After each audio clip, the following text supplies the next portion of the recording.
In a remote corner of rural Bangladesh, nestled between open fields and rivers that dried up in the summer, there was a tiny village where life moved slowly, and dreams often died young. In that village lived a boy named Rahim. His life was a quiet storm, one filled with poverty, pain, and struggle, but also courage, sacrifice, and an unshakable will. Rahim was born into a family that owned nothing but hope. His father was a day laborer who worked sunrise to sunset for less than 200 taka a day. His mother tended to the household and sold handmade items in the village market. They were poor, but not broken. Then, when Rahim was only 6, everything changed. His father collapsed at work due to heat stroke and never got up again. In a matter of hours, Rahim's world went from difficult to devastating. His mother, now the sole breadwinner, began working twice as hard, washing dishes in wealthy people's homes, cleaning floors, stitching clothes for pennies. She did everything she could to keep the family alive, but food became scarce, school became a luxury, and dreams became dangerous distractions. By the time Rahim turned 10, he understood something that many children are fortunate never to face, that survival sometimes demands sacrifice. He quit school to help his mother, not because he did not want to study, but because he knew that the family couldn't afford both books and rice. That's when he started working at a local brick field, a place where children, despite the laws, carried bricks all day for the equivalent of a few coins. Rahim's hands, once used for drawing and writing, became tools for lifting weight beyond his years. His fingers bled, his back ached, he coughed from the dust, but he endured. Not because he liked the work, but because he had no other choice. At first, he cried quietly at night.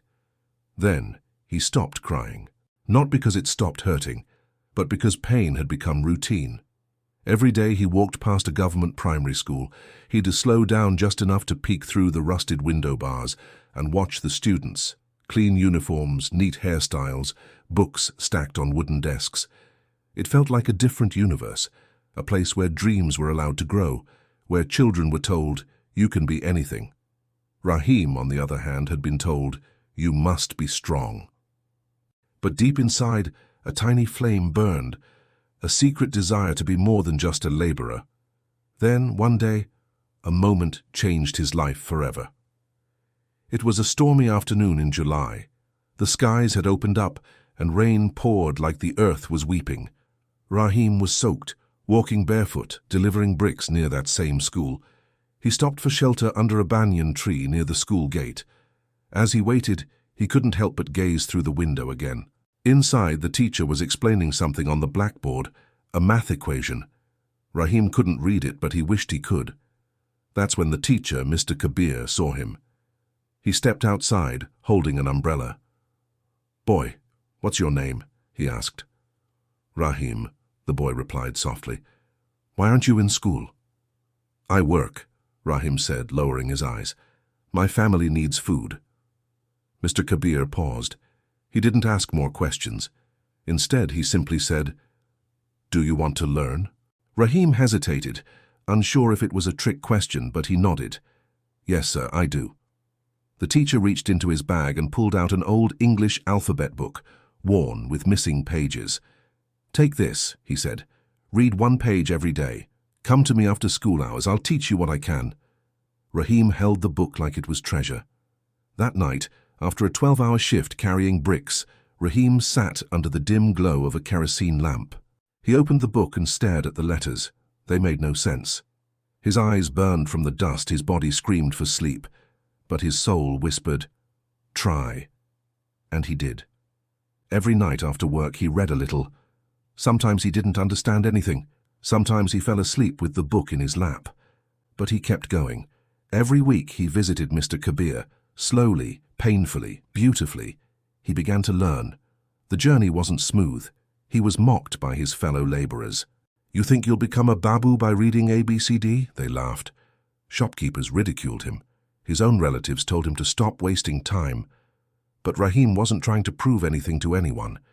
He was learning because it gave him hope, because each new word he learned felt like a brick removed from the wall of poverty around him.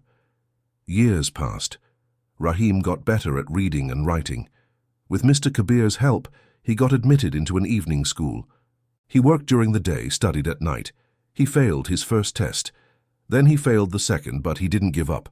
He would study on his lunch breaks, read while walking home, revise by candlelight.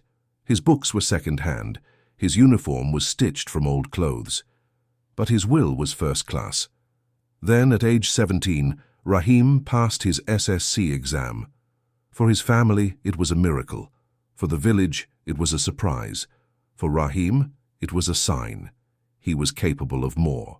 He went on to pass his HSC with average grades, but enough to apply to a public university.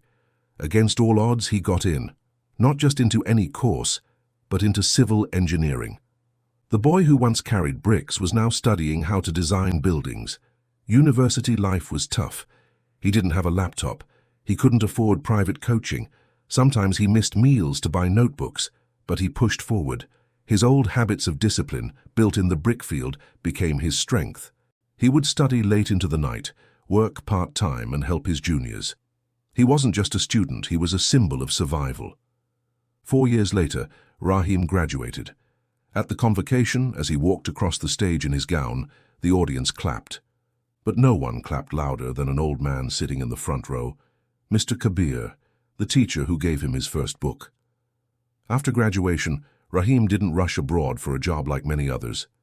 Instead, he returned to his village. He started a tutoring center for underprivileged children. Then he raised funds to build a school, not a fancy one, but a place where kids like him could learn, dream, and rise. He called it Bricko Bidyaloy, the School of Bricks. Because he believed, like trees from tiny seeds, greatness can grow from struggle.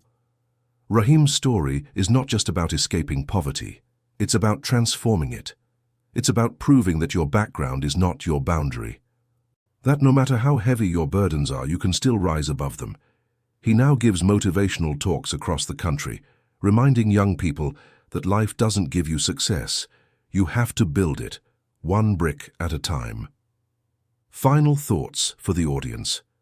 Maybe you're watching this and you're struggling too. Maybe you're not carrying bricks, but maybe you're carrying other weights: anxiety, depression, financial stress, rejection, failure. The burden feels too much. The road seems endless. But Rahim's story is proof that no matter how small your beginning is, your ending can be powerful if you refuse to quit. Remember this: success doesn't come from comfort. It comes from consistency. You don't need everything to start. You just need to start with what you have. You don't need applause from others. Clap for yourself. You don't need to be perfect. You just need to keep going. Because every page you turn, every small step you take, every failure you face brings you closer to the person you're meant to become. So, ask yourself, what's the brick you're carrying, and what will you build with it?